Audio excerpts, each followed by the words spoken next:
casus belli è la trasformazione di un nuovo edificio di servizi in albergo in campo Santa Maria Formosa, ma il motivo per cui migliaia di veneziani manifesteranno domenica alle 10:30 in campo dell'Arsenale è molto più ampio, come spiegano gli stessi residenti in una serie di video diffusi in rete dal gruppo 25 aprile. Monocultura turistica, veneziani che vengono cacciati via, moto ondoso per dire solo qualcuno dei problemi che abbiamo. Dobbiamo occupare Maseno per Maseno, ponte per ponte, gradino, la città è nostra.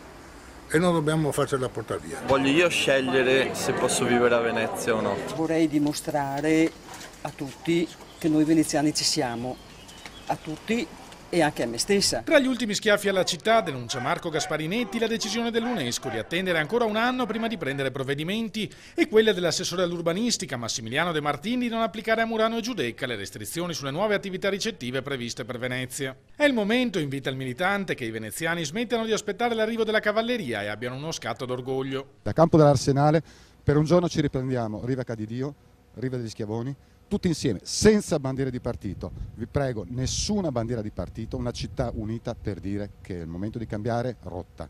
Questo è l'ultimo treno, quello alle nostre spalle è l'ultimo treno per non finire tutti chissà dove.